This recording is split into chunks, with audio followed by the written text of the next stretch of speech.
Wes and Kim Funk had always hoped for children, but doctors told them it was impossible. But after years of prayer, Kimberly became pregnant with what doctors called miracle twins. It was very exciting. I was probably the most gleeful dad. Here we are being blessed with children, the opportunity to have twins. It was kind of a tough pregnancy. I was sick a lot, but it was such a blessing to be pregnant that, you didn't want to focus on all the negatives. So every week was just such a blessing. We're that much closer. On July 17, 1994, Kim gave birth to two twin boys, Kyle and Corey. Although they were 6 weeks premature, the boys were healthy.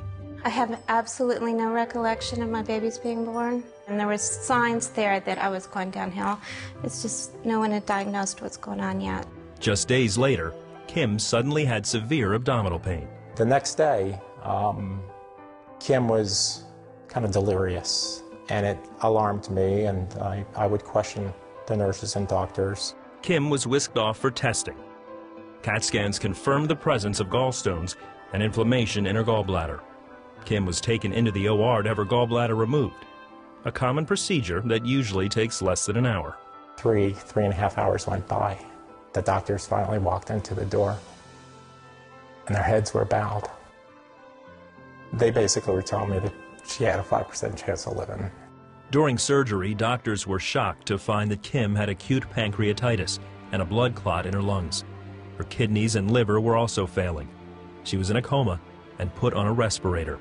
I know, and I could see it in their faces, that they even felt that there were so many complications that they didn't even know all the answers. And my emotions were just all over the place. And clutching Kim's Bible, I would go to the chapel and pray, God, you can't let her pass away and leave me behind with these two boys. She completes the family. We have these children because of our love for one another. You gave us this miracle of children. I now need another miracle. I need a miracle for Kim to stay here. Please answer my prayers. No matter how much the doctors would tell me, I still felt I had to believe something else, and prayer was what got me through this. Other friends and family members started prayer chains that snowballed into countless groups praying for Kim around the globe. Even Kim's doctor prayed for his patient. I'll never forget my first meeting with her husband, Wes, and that I came into the ICU, and the first thing he says, you have to save my beautiful wife, doctor. And this is a healthy, vibrant young lady who was just dying in the other room. There's no other way to describe it except that. And I felt powerless.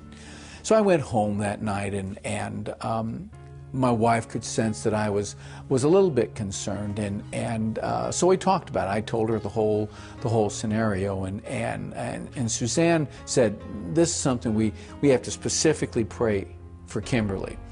We have to specifically pray for her, ask for a specific intervention on the part of the Lord, and so we did. But as Dr. Mullins returned the next day, Kim's condition was worse. Dr. Mullins decided a final high-risk surgery was one of his last options. The time was right around 10:45 when we started moving her to the operating room.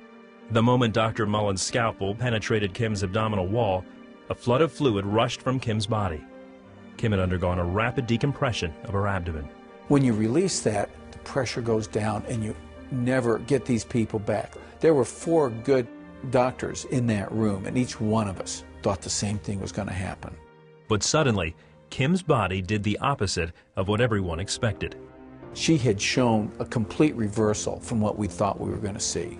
By the time Monday rolled around, she was off the ventilator. Her liver functions were back to normal. Her kidney functions were back to normal. She had no arrhythmia problems. She had no more pulmonary problems. And she came out of the coma with no problems whatsoever. It happened exactly as we asked the Lord to do it.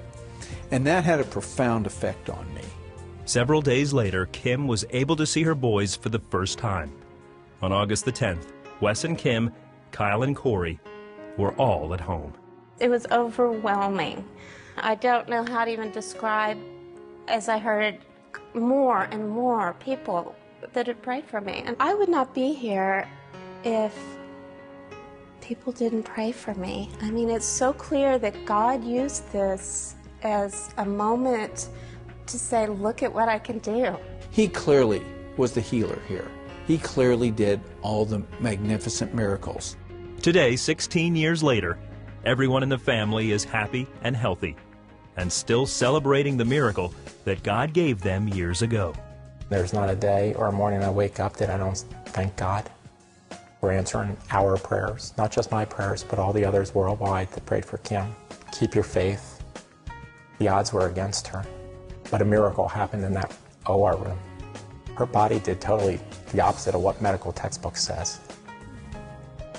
That's the power of prayer.